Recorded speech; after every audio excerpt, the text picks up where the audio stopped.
ഛത്തീസ്ഗഡ് മുഖ്യമന്ത്രി വിഷ്ണുദേവ് സായ് ഡൽഹിയിൽ പ്രധാനമന്ത്രി നരേന്ദ്രമോദി, ആഭ്യന്തരമന്ത്രി അമിത്ഷാ എന്നിവരുമായി കൂടിക്കാഴ്ച നടത്തി. നിയമത്തിന്റെ വഴിക്ക് പോകുമെന്ന് വിഷ്ണുദേവ് സായ് പ്രതികരിച്ചിരുന്നു.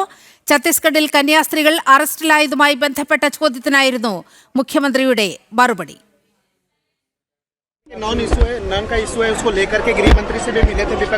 कानून अपना काम कर रहा है.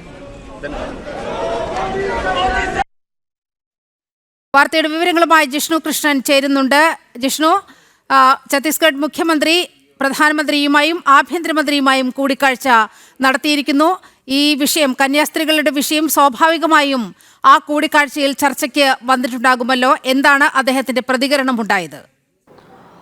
നിരുമ, ഡൽഹിയിലെത്തിയ ഛത്തീസ്ഗഡ് മുഖ്യമന്ത്രി വിഷ്ണുദേവ് സായി പ്രധാനമന്ത്രി നരേന്ദ്രമോദി, ആഭ്യന്തരമന്ത്രി അമിത്ഷാ എന്നിവരുമായി കൂടിക്കാഴ്ച നടത്തിയിട്ടുണ്ട്. സംസ്ഥാനത്തെ വിവിധ വികസന പ്രവർത്തനങ്ങൾ, ഒപ്പം പദ്ധതികളുമായി ബന്ധപ്പെട്ട ചർച്ചകൾ. അതോടൊപ്പം തന്നെ നീലിമ ചൂണ്ടിക്കാട്ടിയതുപോലെ സ്വാഭാവികമായും സംസ്ഥാനത്ത് 2 കന്യാസ്ത്രീകൾ അറസ്റ്റിലായിട്ടുള്ള വിഷയവും പ്രധാനമന്ത്രിയുമായും ആഭ്യന്തരമന്ത്രിയുമായുള്ള ചർച്ചകളിൽ വിഷയമായിട്ടുണ്ട് എന്ന് തന്നെയാണ് നമുക്ക് മനസ്സിലാക്കാൻ സാധിക്കേണ്ടത്. കാരണം ഈ വിഷയത്തിൽ ഇതിനോടകം തന്നെ പ്രധാനമന്ത്രി നരേന്ദ്രമോദിയും ആഭ്യന്തരമന്ത്രിയുടെയും ഭാഗത്ത് ഇടപെടൽ ഉണ്ടായിട്ടുണ്ട്. കഴിഞ്ഞ ദിവസം കേന്ദ്ര ആഭ്യന്തരമന്ത്രി അമിത്ഷാ കേരളത്തിലെ ഉൾപ്പെടെ എംപിമാരുമായി നടത്തിയിട്ടുള്ള ചർച്ചകളിൽ കന്യാസ്ത്രീകളുടെ ജയിൽ മോചനത്തിന് ആവശ്യമായിട്ടുള്ള ഇടപെടൽ കേന്ദ്ര സംസ്ഥാന സർക്കാരുകളുടെ ഭാഗത്തുനിന്നുണ്ടാകുമെന്ന ഉറപ്പാണ് നൽകിയിട്ടുള്ളത്. അതുകൊണ്ട് കന്യാസ്ത്രീകളുടെ അറസ്റ്റും നിലവിൽ അതിന്റെ നിയമ നടപടികൾ എങ്ങനെ പുരോഗമിക്കുന്നു, അതിൽ സംസ്ഥാന സർക്കാരിന്റെ നിലപാട് എന്നിവ സംബന്ധിച്ചുള്ള ചർച്ചകൾ പ്രധാനമന്ത്രി നരേന്ദ്രമോദിയും ആഭ്യന്തരമന്ത്രി അമിത്ഷായുമായിട്ടുള്ള കൂടിക്കാഴ്ചയിൽ മുഖ്യമന്ത്രി വിഷ്ണുദേവ് സായി വിശദീകരിച്ചിട്ടുണ്ടാകുമെന്നാണ് മനസ്സിലാക്കുന്നത്. ഈ കൂടിക്കാഴ്ചകൾക്ക് മുൻപാണ്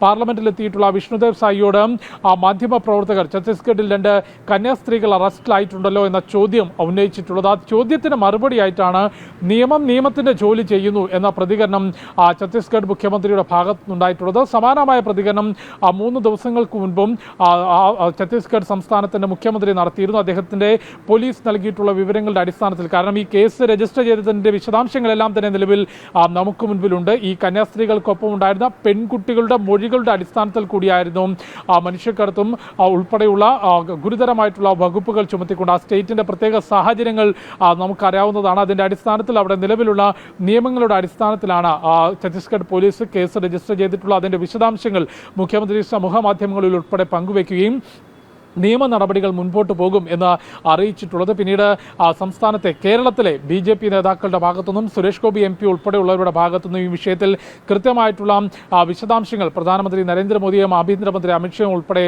അറിയിച്ചിരുന്നു. നിലവിൽ കോടതിയിലുള്ള കേസിൽ കന്യാസ്ത്രീകൾക്ക് ജാമ്യം ലഭിക്കണമെങ്കിൽ പ്രോസിക്യൂഷന്റെ ഭാഗത്തുനിന്ന് ആ ജാമ്യത്തിന് എതിർപ്പ് ഇല്ലാതിരിക്കണം. യാതൊരു തരത്തിലുമുള്ള എതിർപ്പ് പ്രോസിക്യൂഷന്റെ ഭാഗത്തുനിന്ന് അറിയിക്കാതിരുന്നാൽ മാത്രമേ ഈ ഗുരുതരമായിട്ടുള്ള കേസിൽ കന്യാസ്ത്രീകൾക്ക് ജാമ്യം ലഭിക്കൂ. അതിന് സംസ്ഥാന സർക്കാരിന്റെ കൂടി കൃത്യമായിട്ടുള്ള സഹകരണം ആവശ്യമാണ്. അത്തരത്തിലുള്ള കൂടിയാലോചനകളും ഇടപെടലുമാണ് പ്രധാനമന്ത്രി നരേന്ദ്രമോദിയുടെയും ആഭ്യന്തരമന്ത്രി അമിത്ഷായുടെയും ഭാഗത്തുനിന്നുണ്ടായിട്ടുള്ളത്. തീർച്ചയായും ഛത്തീസ്ഗഡ് മുഖ്യമന്ത്രി ഡൽഹിയിൽ എത്തിക്കൊണ്ട് ഇരു നേതാക്കളുമായിട്ടുള്ള നടത്തിയിട്ടുള്ള ചർച്ചകളിലും ഈ വിഷയം പ്രധാനപ്പെട്ട ചർച്ചയായിട്ടുണ്ടെന്ന് മനസ്സിലാക്കുന്നു. അതിനിടയിൽ തന്നെയാണ് നിയമത്തിന്റെ ജോലി ചെയ്യുമെന്ന നിർണായകമായിട്ടുള്ള പ്രസ്താവന, പ്രതികരണം ഛത്തീസ്ഗഡ് മുഖ്യമന്ത്രിയുടെ ഭാഗത്ത് നിയമത്തിന്റെ വഴിക്ക് പോകുമെന്നാണ് ഛത്തീസ്ഗഡ് മുഖ്യമന്ത്രിയുടെ പ്രതികരണം ഉണ്ടായിരിക്കുന്നത്.